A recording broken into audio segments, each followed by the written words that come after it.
Good morning, everyone. Hi, welcome to our event, Overcoming Imposter Syndrome. We're delighted to have so many of you here with us today. My name is Laura and I'm the Communications Manager for Fighting Blindness. We are an Irish patient-led charity with a mission to cure blindness, support people living with sight loss and empower patients. So we designed today's event to celebrate International Women's Day, which was yesterday, and the theme of the event is Imposter Syndrome. Imposter syndrome is the overwhelming feeling that you don't deserve your success.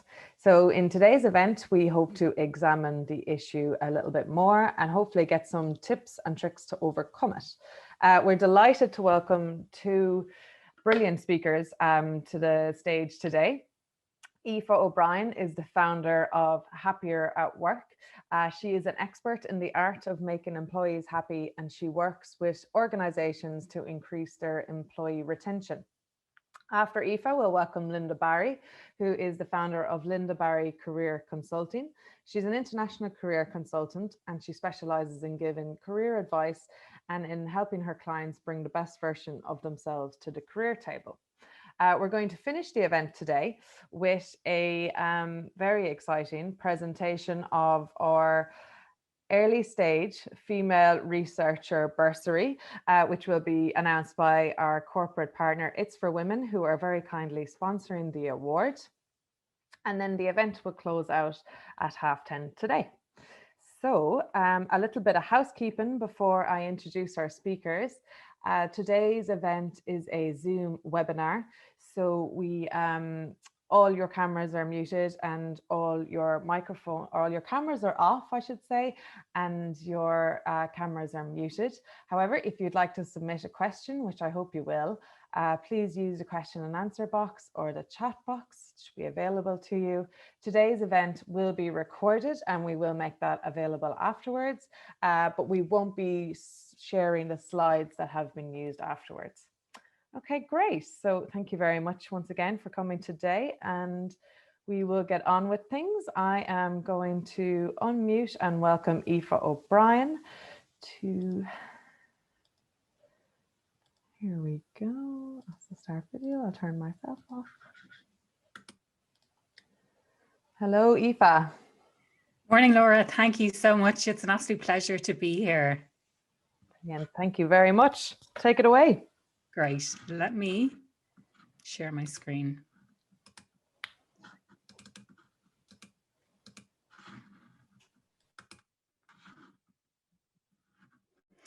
Morning, everyone. It's an absolute pleasure to be here today, and I'm really excited to share my own experience and my tips around managing and overcoming imposter syndrome. So what I'm going to talk to you about today is how it actually shows up. So what are some of the key signs? What does it mean? Laura mentioned that it's about feeling like you don't deserve your success. I'm going to mention some other ways that it might show up as well. And really what I want to focus the main part of the presentation on is the steps that you can take to overcome it.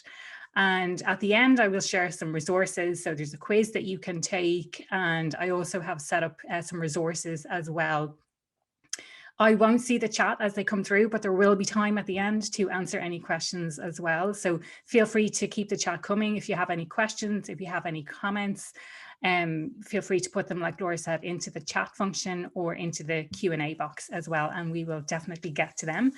As Laura mentioned, my area of expertise is around creating happier workplaces, something I'm hugely passionate about from my own experience at work. And I work with both organizations and individuals around really understanding what the core values are, how to satisfy needs at work, and how to work better to your strengths. Imposter syndrome sort of is one of those areas that falls within that remit and something I'm particularly passionate about. So we will kick off the presentation. So what exactly is imposter syndrome? So these are some of the ways that it shows up. I'm a fraud and I'm going to be found out. So that is fundamentally what it means, is that you believe yourself to be a fraud. You think that other people are going to somehow find you out, whether that's the talent police, it could be your colleagues, it could be your you know, your student colleagues, anything like that, but you feel like you are going to be somehow found out as the fraud that you believe you are. You believe that everyone else knows much more than what you do. So you perceive your knowledge to be this tiny, tiny amount, where everyone else, or one other person in particular, has this huge, vast amount of knowledge of things that you don't know, and other people definitely know more than you do. You believe that you don't have what it takes to succeed, or to apply for that specific job that you're looking for, or to go for that promotion. So there's a few different things there. And they're going to realize that I'm not up to the job. So whether that is you're starting a new job, or you have recently been promoted, there are lots and lots of other ways that it shows up as well. So I'll touch on some of those. They are hidden in the slides. So if you want to, for example, you might see people who work extremely long hours as a way to overcompensate, because they believe that they are a total imposter. So they work extended hours to kind of prove that they're working really hard, and they try and overcompensate in some way. Another way that it can show up is by procrastinating. So if you leave stuff till the last minute, and you keep putting it off and putting it off and putting it off, you leave it till the very last minute, and lo and behold, you don't really leave yourself enough time to get something completely finished, or to get something done to the standard that you would normally deliver. And in your own mind, you've somehow failed in delivering that piece of work or delivering that project. And you've kind of self-sabotaged yourself. So it becomes a self-fulfilling prophecy. You said to yourself that I'm going to fail, so you kept putting it off, and then you left it too late. So they are some of the other ways that it can show up.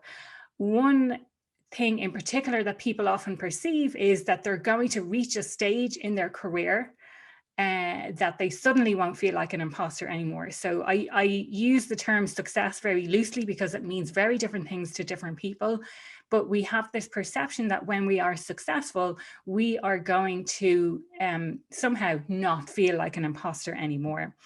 The good news is that if you feel like an imposter, you are most certainly not alone. 70% of people at some stage in their career feel a sense of imposter syndrome, and it's shared by celebrities alike. So the likes of Tom Hanks and David Tennant, Saoirse Ronan, Michelle Obama, they have all experienced imposter syndrome. So it's not unique. If you feel like you're alone, you most definitely are not alone. And I suppose one of my missions is to break the taboo on it. So getting people to actually openly speak about it. You don't have to say, I am an imposter, or I feel like I have imposter syndrome, but you can just talk about what's going on for you in your mind. So moving on to what we can do about it, I speak all the time about the 3 steps, and it's so easy to remember because it's ABC. So A is for acknowledge, B is for believe, and C is for call to action. And I'll go through each one of those individually to talk a little bit more about what that means. So A is for acknowledge. So really acknowledge what the voice in your head is saying, because really that's what it is. It's this voice in your head that's saying to you, you're not good enough for whatever reason, but have a listen to what it's actually saying and where is that coming from, but also question, is it true? You know, and if you call into question what it's saying, then you can start to address some of the issues that it is bringing up. Know that it's something that's in your head. So oftentimes when we have imposter syndrome, we think that it's what other people think about us. And it's not, it's something that's in your head. So when you get it in your head and you get it out of your head, then you can start to diminish the effect that it is having as well. Know that it's a choice. So these are beliefs that you have in your head about yourself. So you can choose whether or not to believe what you're saying to yourself as well. So I hear a lot of people saying that we can choose our thoughts. And oftentimes I find that thoughts happen, but you can choose whether or not you want to believe the thoughts that you're having. Name it. So this is something I really, really like. So either name it as imposter syndrome and just call it as it is, or the other thing to do is to give it a name. So I call mine Sandra, and it's, you know, oh, that's Sandra in the back of my head now, chatting away to me. What's she got to say now? And it's not about diminishing or dismissing what the voice is saying. It's about embracing it, saying, thank you, you're trying to protect me. The more you try and resist what it's saying, the louder and louder it's going to get. But if you give it a name and separate it from yourself somehow, then, you know, and I've heard different people giving it different names. Childhood bully, for example, it could be a scary character from a movie or something like that as well. So another way to acknowledge what you've done is to write down what your achievements are. And if you genuinely have struggle to write down what your achievements are, then maybe ask some people around you to help. And these are not just work achievements, these can be personal achievements. But in addition to that, what kind of skills are required in order to achieve what you have achieved to date? And this sense of accomplishment that you feel from writing down those achievements and recognizing yourself helps to start to build up that sense of belief in ourselves as well. Know as well that imposter syndrome it's not about you. So if you flip the script on like, oh, people are going to judge me and I don't know if I'm good enough to do this, think about the people who you are serving or you could potentially serve. So put the focus back on who benefits from you not having imposter syndrome, or who can you help more by doing something despite the fact that you feel like an imposter. So really put the focus on who can you help? Who are the people you are here to serve? The second then is believe. So from the acknowledge, we wrote down, or we had to think about what is it that the imposter is saying. You can use those words to flip it around into something positive. So write down the affirmations that you have. So if you write down what is the imposter actually saying, and then on the other side, you can say, okay, well, how do I turn this into something that's positive, something that's true, and something that is present tense? So have a think about how you can flip it. So something like, I'm not good enough can become something like, I am trying my best every day. So just as an example.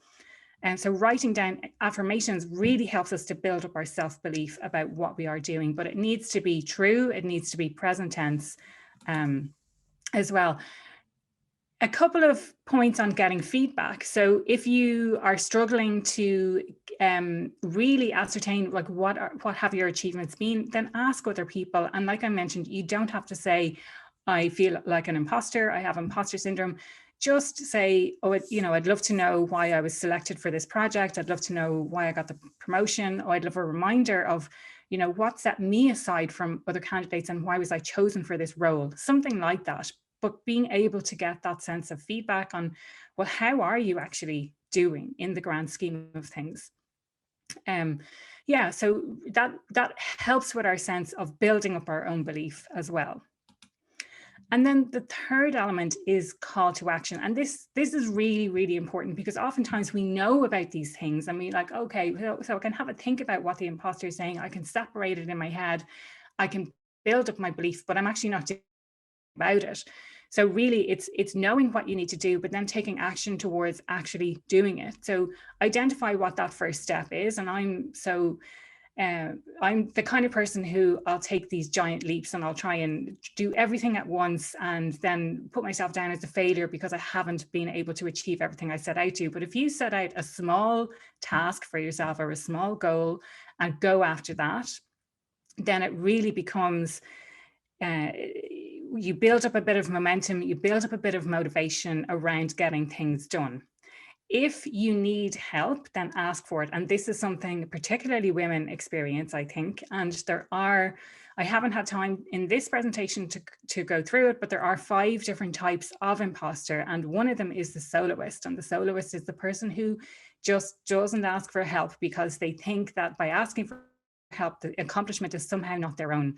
So if you need help, please ask for it.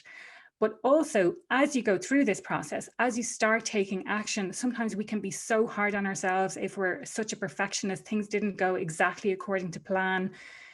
Take any, and I use again the term failure very loosely. I don't like the term failure, but take it as a learning opportunity. What would you do differently next time? And learn from those mistakes and put a positive spin on it. It's not a failure, it's a learning opportunity. So they are the 3 different elements. And just as a reminder, there is acknowledge, believe, and call to action. So ABC. I made it very easy for people to remember. So hopefully you remember. And if you start experiencing any of those signs around like, oh, I'm not good enough, can I do this, or why do they pick me for that job, definitely refer back to it. I do have a guide. So one thing that a thought that I would like to leave you with is, we often talk about fake it till you make it. And actually, I would like to flip the script on this, because fake implies that you're some sort of fraud. And I don't like the concept of faking it till you make it. So how about flipping it and believe and you will achieve? Oops. And now we have time for some questions. Fantastic. Thank you so much, Aoife. That was really useful. And it's funny, isn't it? I find that even though it sounds simple, so many of us don't do it, such as writing down your achievements. I feel that, you can go from, particularly now, COVID, it seems busier than ever. You can just go from month to month and you completely forgot what you did. Oh, yeah. And I'm the same. Yeah. We need to actively give ourselves time to actually do that, and really set some time aside to, like, for me, one of my biggest learnings in business, I think, is taking that time out to reflect. So it's not all about just doing. It's taking that thinking time to process what you're doing, and to have time to prioritize, have time to congratulate yourself, and to measure your achievements. If anyone wants some additional resources, you can go to the website impostersyndrome.ie. If you want to connect with me across social media, I'm absolutely open to that. So they are my social media channels. I also do have a podcast, which I forgot to mention at the start, called Happier at Work.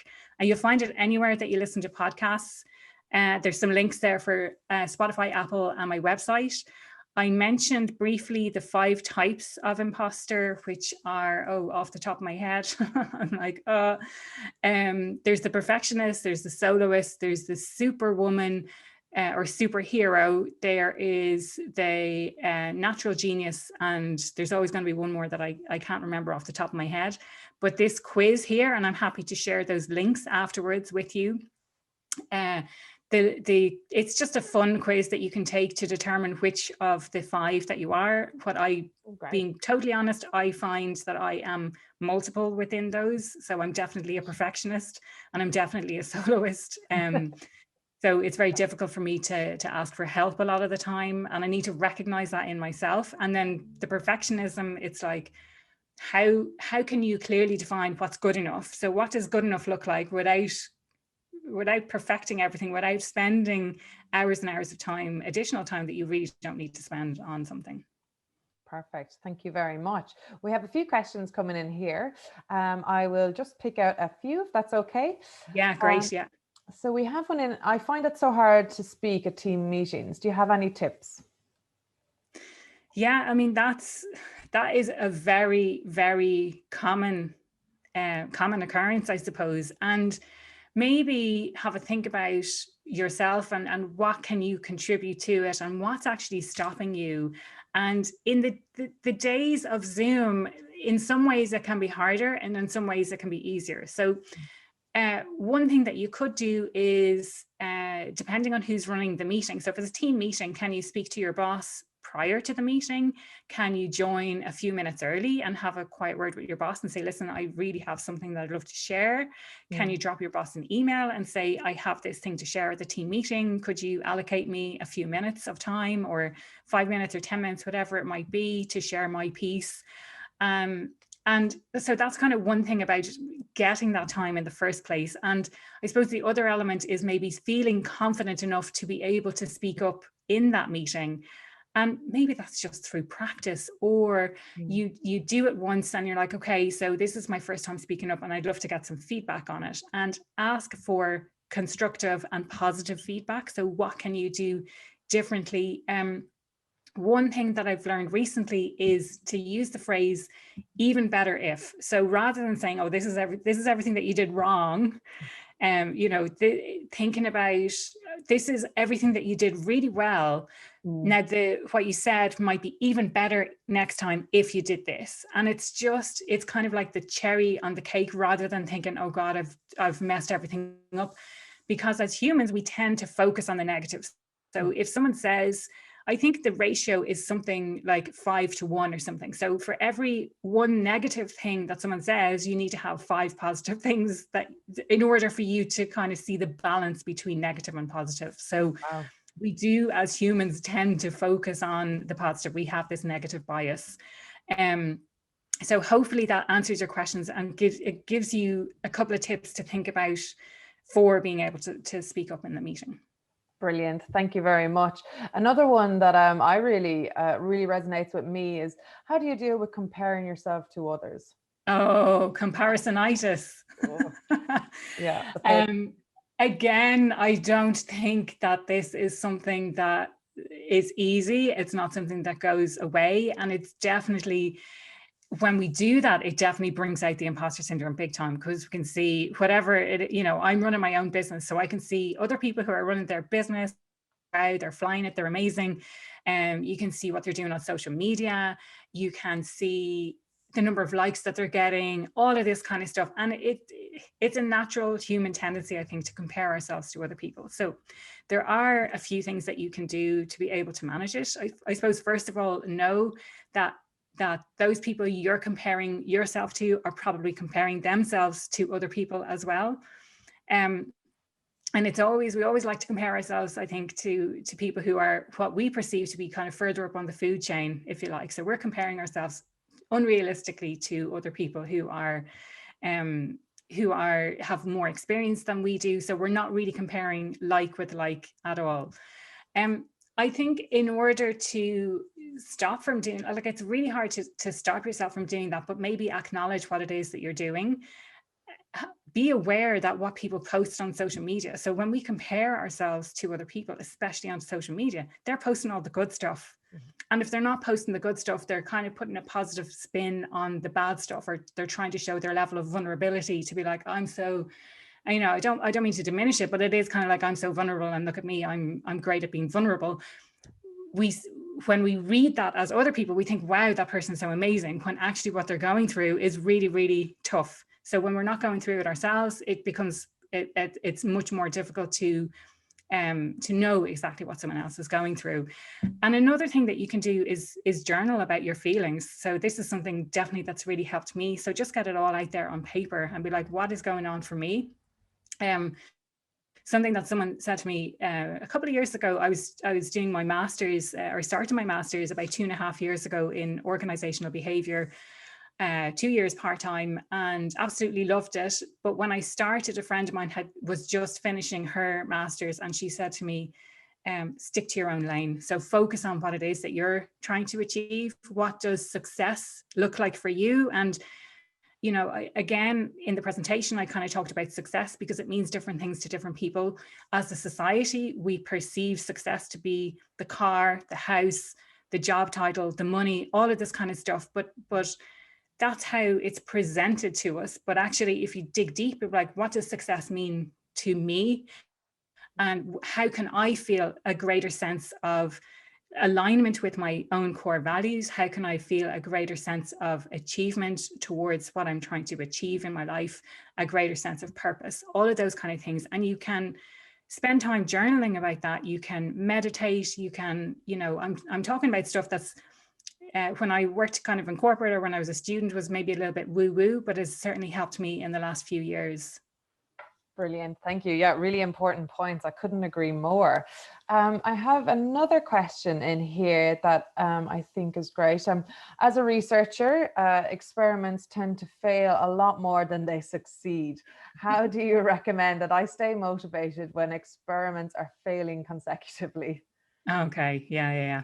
I think, I mentioned this in the presentation that it's not a failure, it's an opportunity for learning. So was it Thomas Edison invented the light bulb, and he had like, oh no, that's, I've spent 900 and it's not my 9,999 time I failed, it's the 9,999 time that I've learned what's not the right way to do it. So I suppose I mean, I do talk about motivation, and some elements of motivation can be that, well, motivation actually doesn't really exist, and it's about finding that discipline within ourselves and really digging deep. And you've set out to do something and you're committing to do it. So it's more about commitment to doing what it is that you're doing, rather than finding a sense of motivation to continue doing it. Like, I've committed to do this, so I'm going to do it, in the knowledge that it's a learning experience and it's learning and growth. I hope that makes sense. I hope it resonates. And if it doesn't, I'll be happy to kind of explore it further. Lovely, thank you. And then perhaps we have time for one more that is something that was on my mind as well. And the question comes in: do you think imposter syndrome is something that affects women more than men? And if so, can you comment as to why? Really interesting. Now, the research shows that it affects both men and women. So it's not just something that impacts on women. And certainly when I first started posting about imposter syndrome on my LinkedIn page, men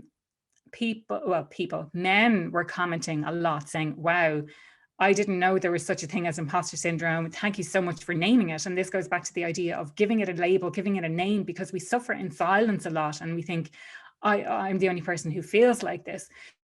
So it's not just women, it is men as well. They reached out to me, you know, they commented on the post, they reached out to me through direct messages and things like that as well.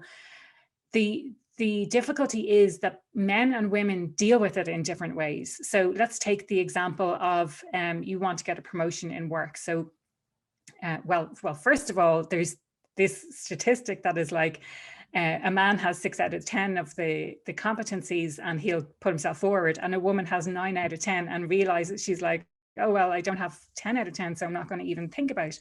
So moving on from that, let's assume that both a man and a woman are looking to be promoted and they're looking to move forward. So a man, in that scenario, if a man has imposter syndrome and he's promoted, the promotion will be reassurance for him that he's actually on the right track and that he is doing what he needs to do.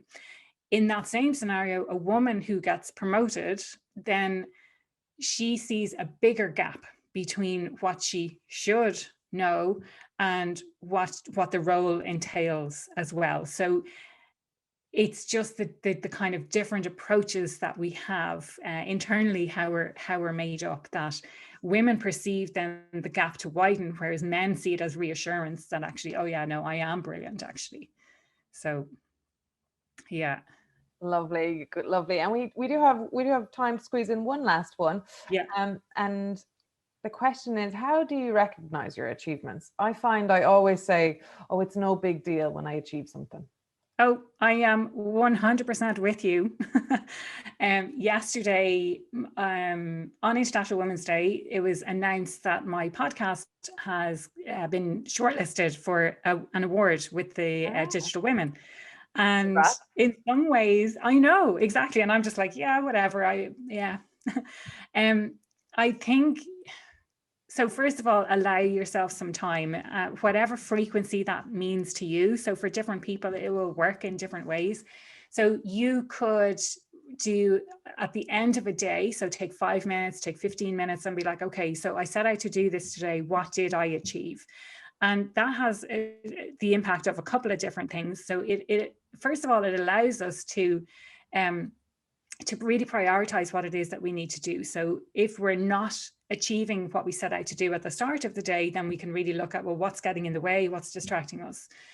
The other thing it does is, if you have a need, and I'm big into like satisfying our needs as humans, if you have this inner need for a sense of accomplishment, and I know certainly I do, and then when I achieve stuff, I kind of brush it off and be like, well, that's kind of to be expected, or that's no big deal.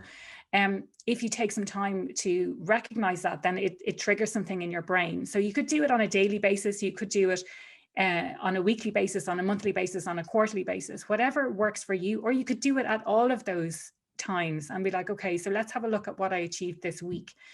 If it's something bigger that you have achieved, just take some time to actually celebrate it rather than moving on straight away to the next thing, which is what I tend to do. So I got a master's last year in lockdown. I wrote my dissertation in lockdown. I didn't have access to the library. Everything was done online, including the conversations with my supervisor. Take some time out to really to celebrate yourself and to recognize your achievements. Maybe find a group of people who will celebrate with you. So I know this morning I sent a text to a friend of mine and said, congratulations, like that's an amazing achievement of something you've done. And she replied to me saying, oh my God, that's, you know, a lovely voice message saying that, you know, well done for you for getting the thing yesterday. So maybe sharing with other people as well to help you to celebrate. That's great. Yeah, because you know, we kind of, something that's talked about a lot is ending your day with 3 things you're grateful for, but maybe you can also include 3 things you did well that day. Yeah, exactly. That's brilliant. Thank you so much, Aoife. We really appreciate it. So now we will hand over to Linda. So thanks once again, Aoife. Thank you. Great. Here we go.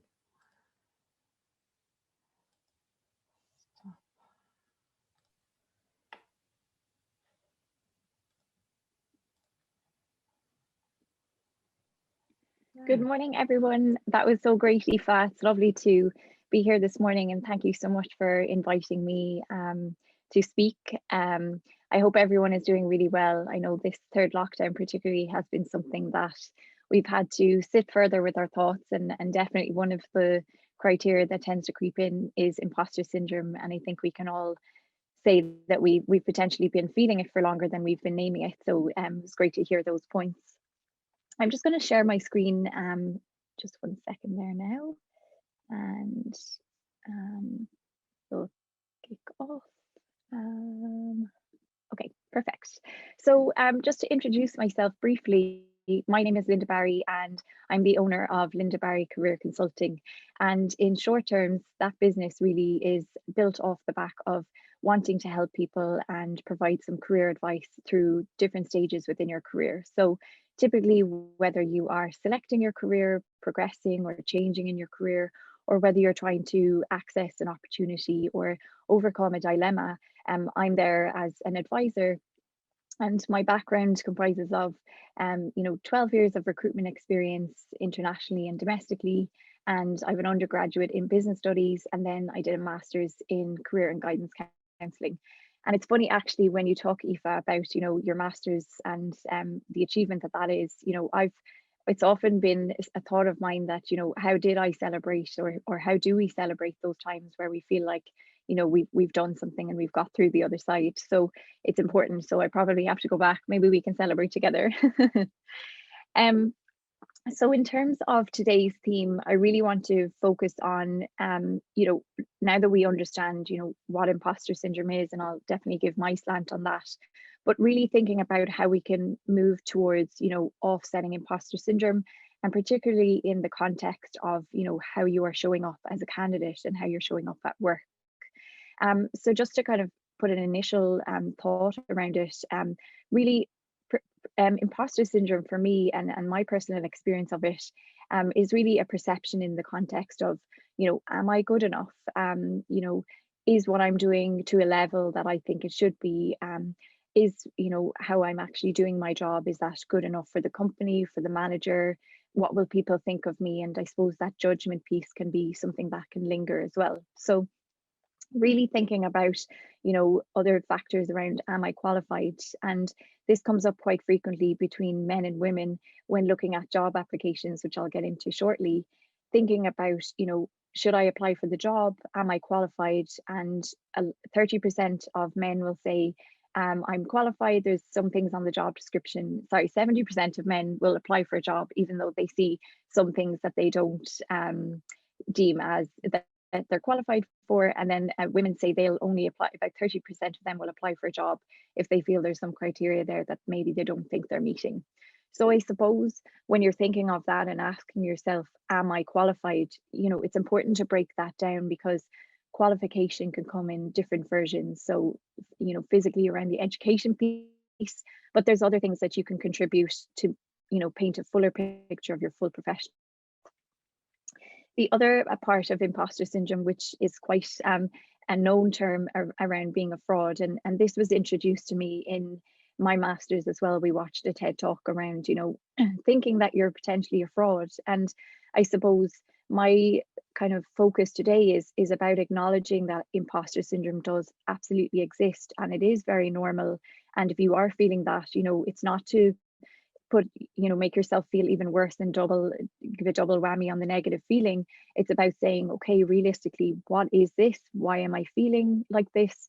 Where is this coming from? And I suppose putting a bit of understanding, almost like an understanding hug around it, so that you can work forward and it's not something that's going to limit you or hinder you from showing up as the employee and candidate and person that you really are. So I suppose asking yourself, you know, thinking about evidence. So checking the narrative that you're, you know, surrounding yourself with, whether it's actually self-narrative, which we probably are all talking to ourselves at the moment.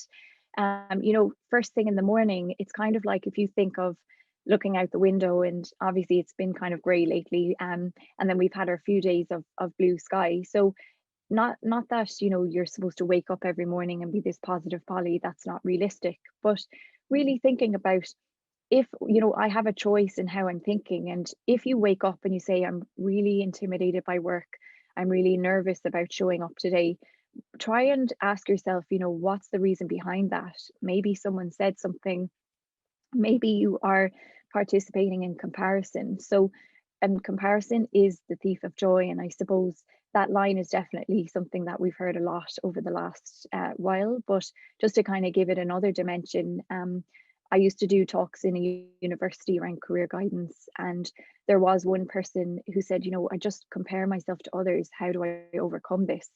And really thinking about, you know, no one will do what you do the way you'll do it, and no one else is you. And I used to think, okay, well, they're just sayings, but they don't always offset the feeling.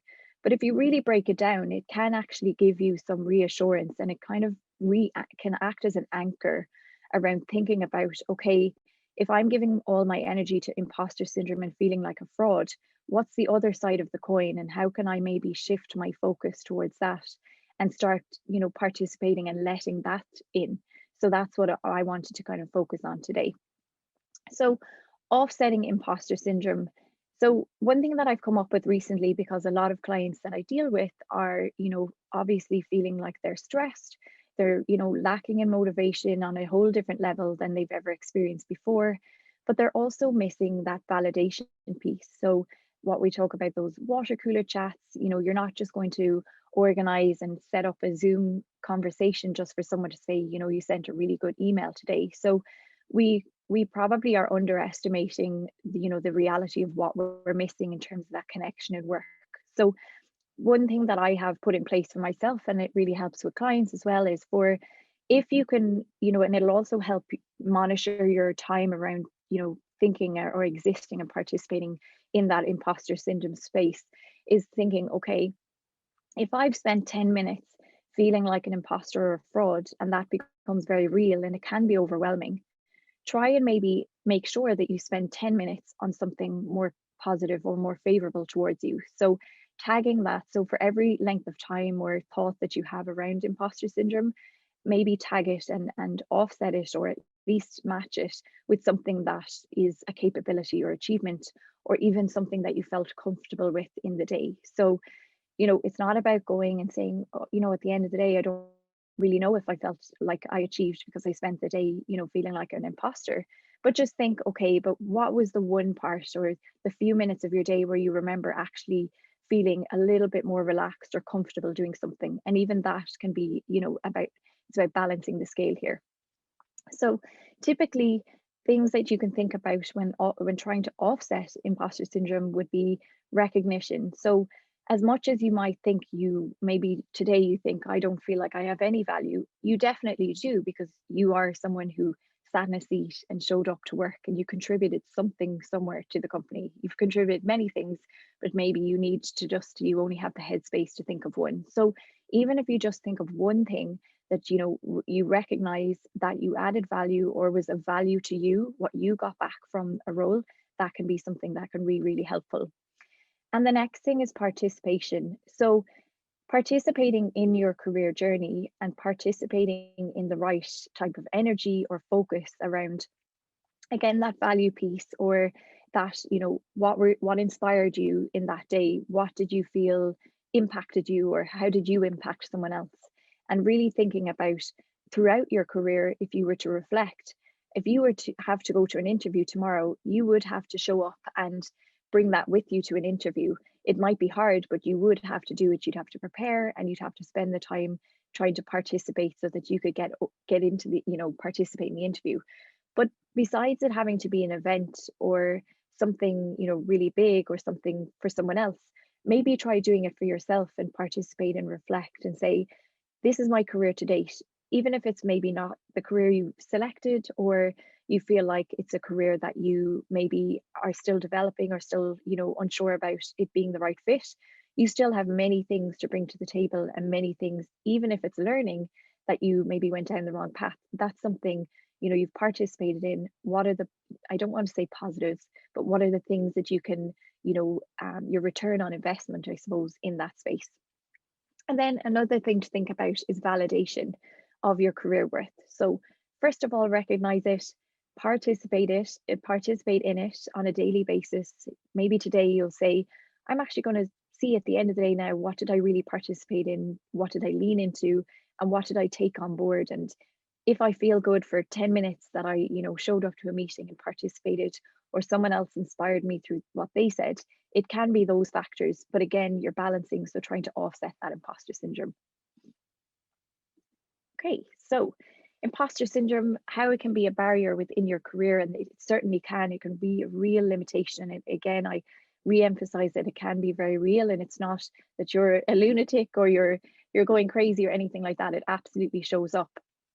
But I suppose my thought process, and something I've had to do for myself, is say, how long am I going to allow myself to actually keep this alive? So I suppose one example of that is, it's come up quite often, there's Blue Monday, right?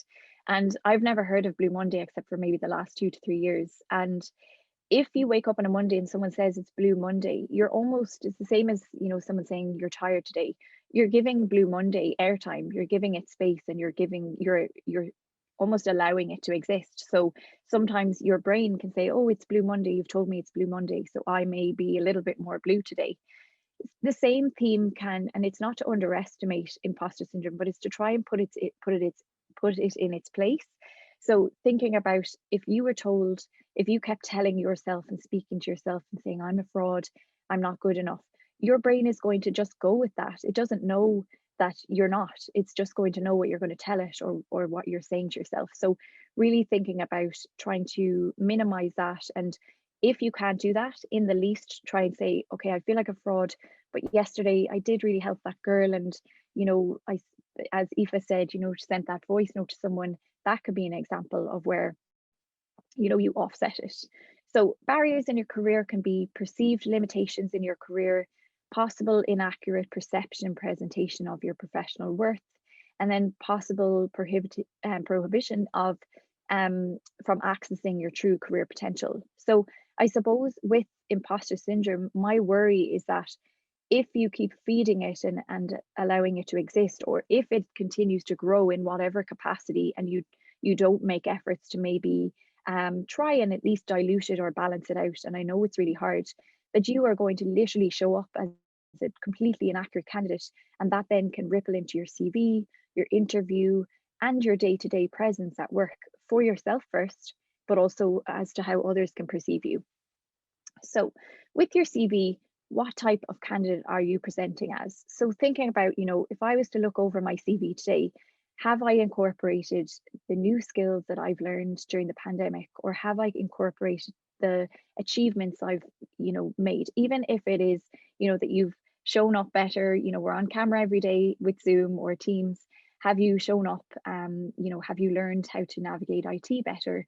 Have you learned how to communicate in different ways? So thinking about all of those different things, and what kind of candidate you are, that can again offset the feeling of imposter syndrome. So looking at your full professional worth, really going through your experience, and not just saying what you did, but actually giving a bit of a journey around the skills you developed, the vision that you have. So again, no one will do what you do the way you can do it. So what kind of vision are you bringing to the table? How can that help you in your role and help others, work with you, and how can that help develop you? Looking at your intention. So a lot of the time we can say, you can't teach someone to want to do a job, you can teach them to do a job. So bringing that intention into your CV as part of your career story, looking at really showcasing your success stories and the deliverables. And it's not about saying, God, I don't feel like I've deliverables. And maybe that's coming up for you as I'm talking through this presentation.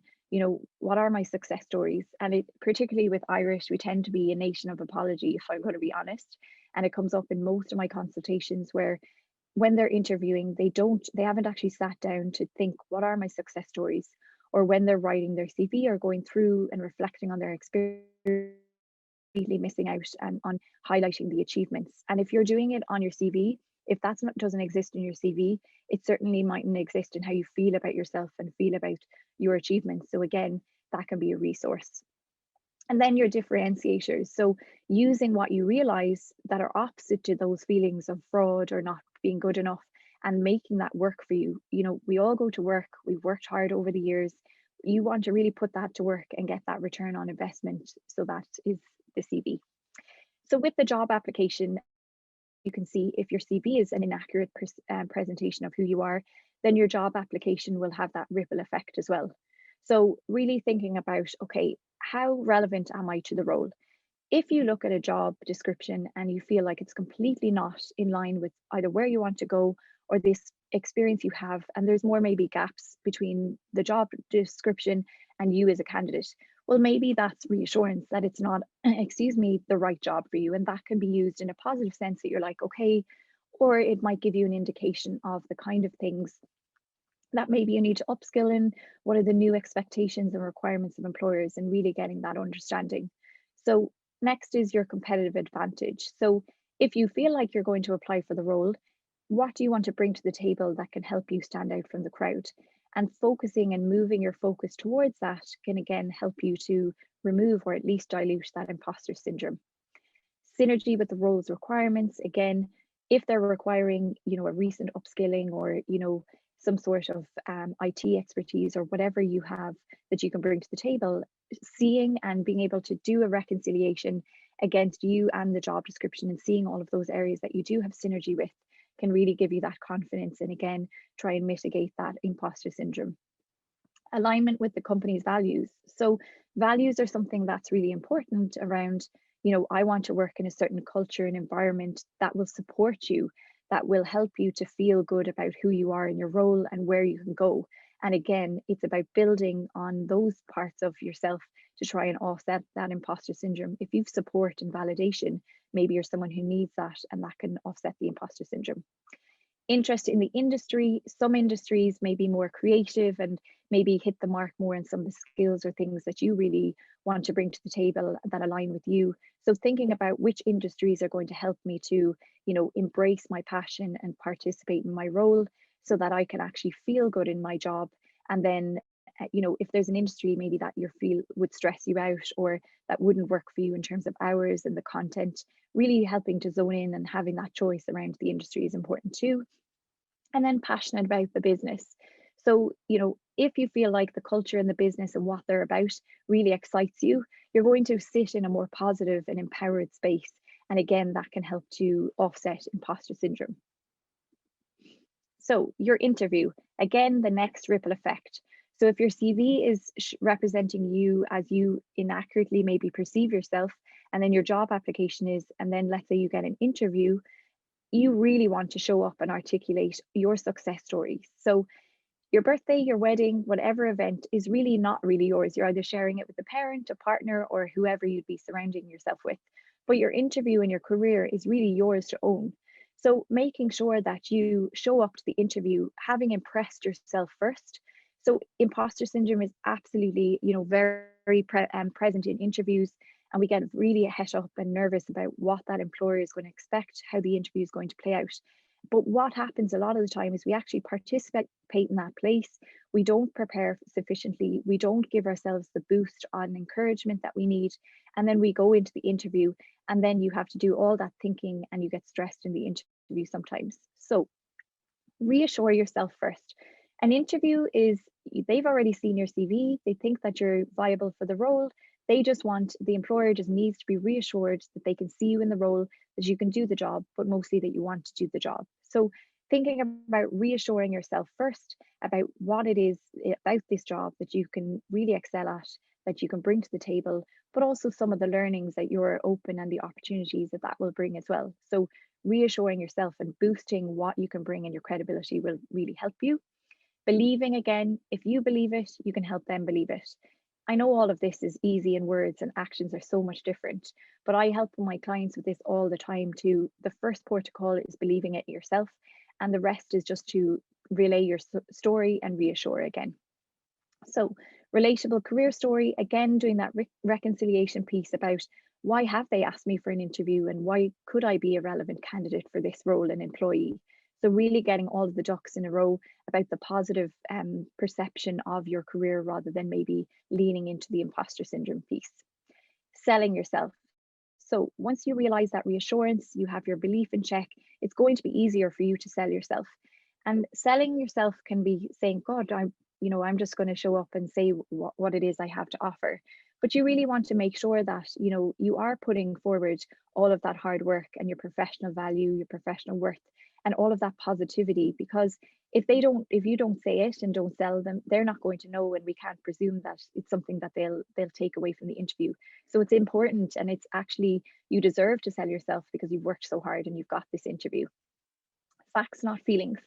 So something that's really important, and we tend to love to tell a bit of a story in Ireland, is about, thinking about the journey, but not actually naming and shaming the points of your experience. So rather than just saying, I went to the shop, maybe say, I went to the shop, it took me 10 minutes along the way, I saw this and that, and then at the shop, I bought this for this cost.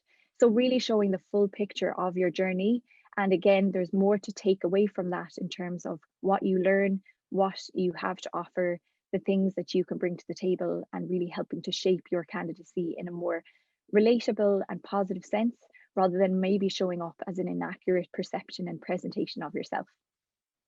Eliminate comparison. So again, it's really hard, but if you think about in the waiting room back in the day, when there would be people waiting to go into an interview, and you'd go in and you'd say, oh God, her outfit, am I wearing the right outfit? Or, oh God, that person, they look like they've way more experience than me. And we bring up all these thoughts, but actually that mightn't be the case at all. So someone said, which can be a little bit of a harsh comment, but what anyone else thinks is not really any of our business. So what you want to do is stay in your own lane as best you can and start nurturing what you have to offer yourself and the things that you can bring to the table, so that the eyes are on your prize and it's, focused on yourself.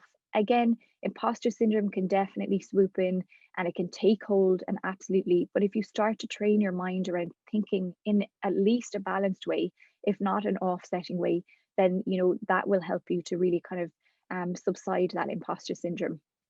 And then the last is perspective. So thinking about, what is my perspective on what this meeting is all about? What perspective do I want them to have of me coming away from this interview? And what do I want to leave there feeling? Do I want to feel like I've really shown up as my true self? Or do I want to show up with, that imposter syndrome, maybe not having worked on it? And of course it's hard, but it can be done, it is achievable, and you do have a choice. I think that's something that can offer a bit of liberty and freedom around that, is I have a choice as to how I think, and you can choose a different choice, a different thought, and have your brain start believing a different way, and then you can have a whole different experience. And I suppose different approaches will bring different outcomes. And I speak from a personal experience when I go through this, not in a preachy way, just in an actual, I've had to do that myself and bring myself to a point, and it's constant work in progress. And it's not something that can just go away, but if you bring understanding and you bring that different approach, it can really help. So my last question to you as a takeaway is, what are you giving your attention to? Are you giving it to the grey sky, which can bring, grey is a lovely color, and if that works for you, fantastic, take what you can from it. Or are you giving it to the blue sky, where, you're actually at least going to balance out those thoughts, feelings, and, that ripple effect into your job application, your CV, and your interview can be much more accurate. and I guess a much more fulfilling and, I suppose, reassuring representation of you and as a candidate. So that's my presentation. Thank you so much for listening. Was brilliant. Thank you so much, Linda. I really appreciated that. And a lot of that really resonated as well. I'm sure it resonated with our attendees. Particularly, we said, what are you giving your attention to? I read a line before, before every action, you should ask yourself, does this build me up or tear me down? And I think it just really is, you can apply it to everything you do, whether you go for your run or whether you work harder, or it's really pertinent. So a question, Absolutely, yeah. question that we have for you, Linda. I think a lot of people will feel that lockdown 3 is really hard, and everyone's drained. The whole country's drained at the same time, I think. Do you have any tips for remaining engaged with your work, or keeping a team motivated and engaged?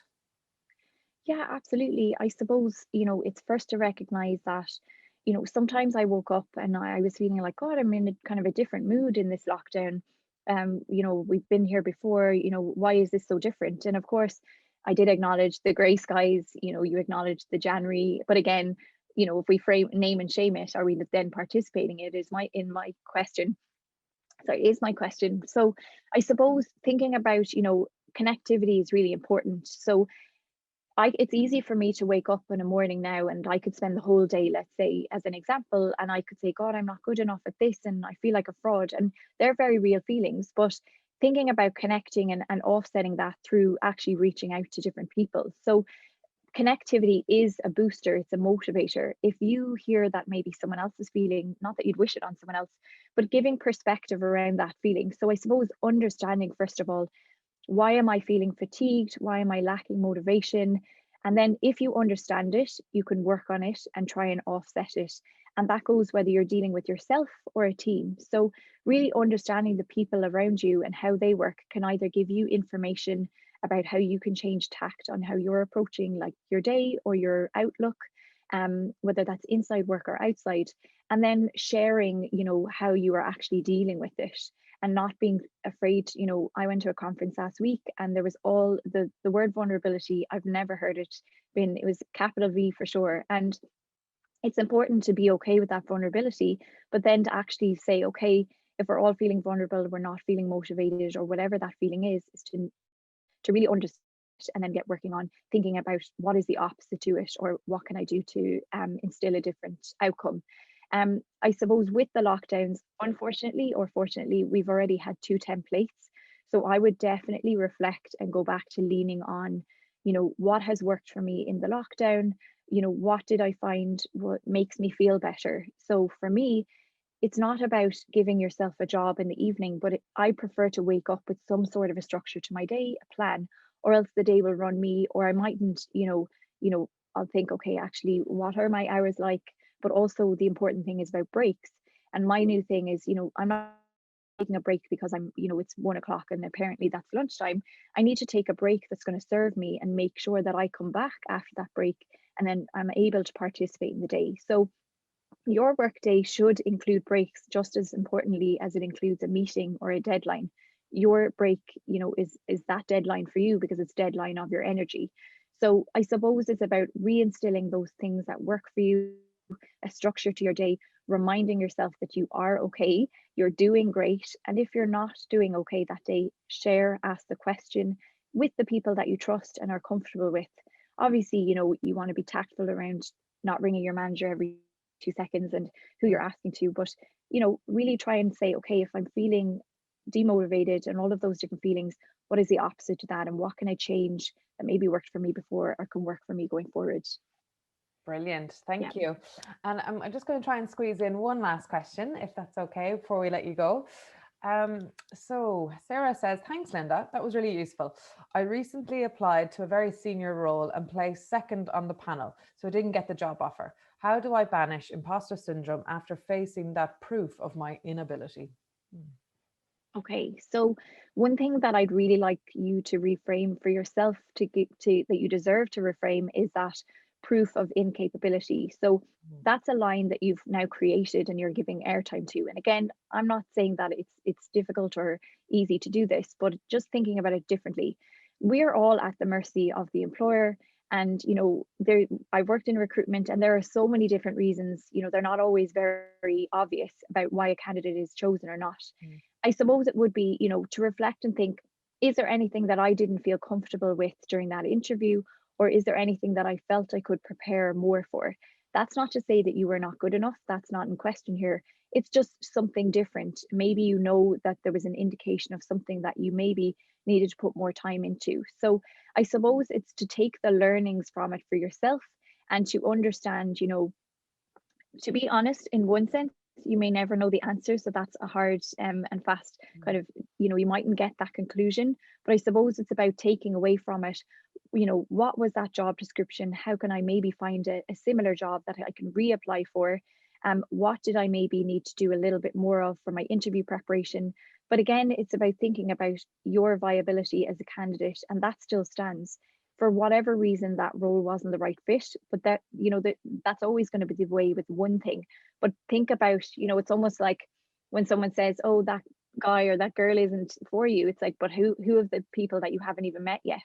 So which are the jobs and the companies and the employers that you haven't met yet that may be more aligned and understand your experience? So holding on to that package of experience and transporting it to different jobs so that you can vet and try and align and get that alignment so that the offer does come your way. So it's not personal.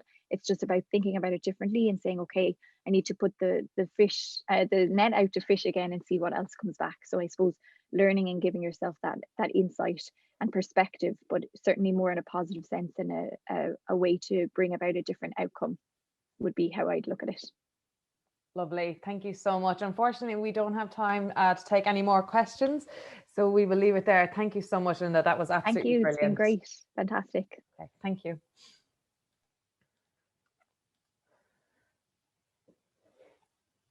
Great.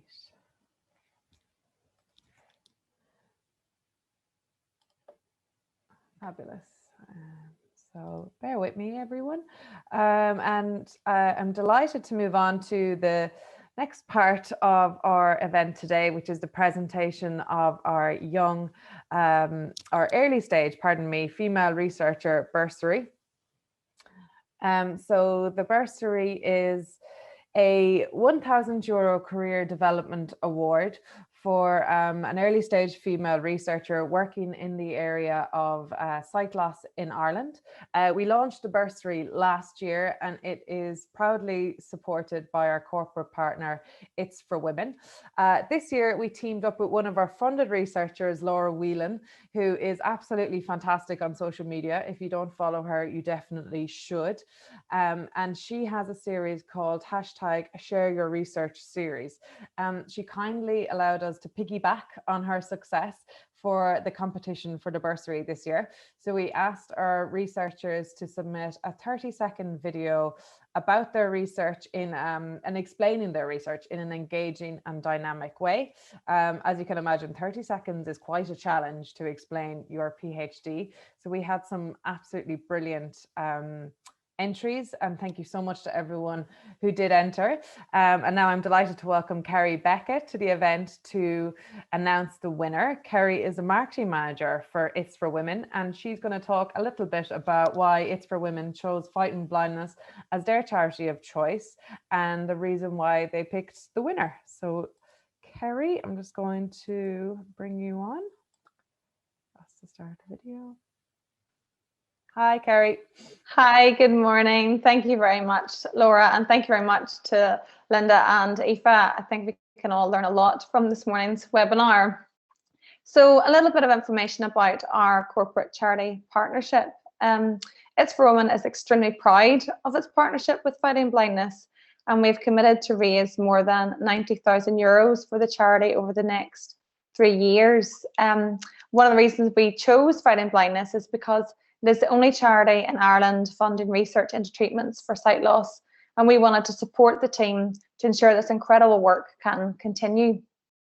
I think it is remarkable that such a small nation is doing world-leading research with the vision to cure blindness, and as a result, It's for Women were delighted to sponsor the early stage female researcher Bursary. These young researchers will undoubtedly help lead the way into a new era of detection, prevention and treatment for sight loss conditions. So The winner that we have selected is Laura Finnegan. Laura, a huge congratulations. Your video was quirky, informative, and very professional, and I would love to know how you did it myself. So congratulations again, and good luck with your research. Thank you. Thank you, Kerry.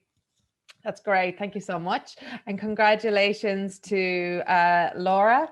She's a very deserving winner. We had lots of great entries, so it was really difficult for the It's for Women team. I'm glad I wasn't part of the judging process. I am going to try and quickly play Laura's entry because it is absolutely gorgeous. So bear with me for a second while we swap over and get it going.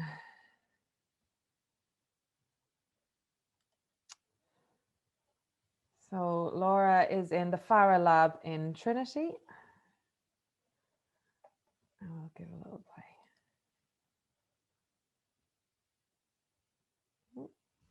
Genes determine aspects of your physical makeup, from eye color to taste perception. Sometimes changes in a gene mean it doesn't work as it should. This can affect how well our cells perform their jobs, such as how well the cells in the retina help us to see. In the Farah lab, we package working copies of therapeutic genes into viruses called AAVs. When injected into the eye, these viruses make their way to target cells, providing them with a working copy of the gene to help them out. The health of the cell, the retina, and vision may be preserved. Genes determine aspects of your... So there you go. Absolutely gorgeous. So that concludes today's event. I would like to say thank you to our speakers, Linda and Aoife. They were absolutely fantastic, really relevant and practical advice, which is exactly what we were hoping to achieve today. So I hope everybody took something away from the event, and I hope it builds you up in your career and in your personal life as well. Thank you so much to Kerry for joining us for It's for Women today, and for their ongoing support of fighting blindness and of our bursary. Thank you to everyone for attending today. We really appreciate it. The turnout has been absolutely fantastic. So that's just brilliant for us. So thank you so much. And if you would like to support the work of Fighting Blindness, you can head to fightingblindness.ie/donate. So thank you very much and enjoy the rest of your day.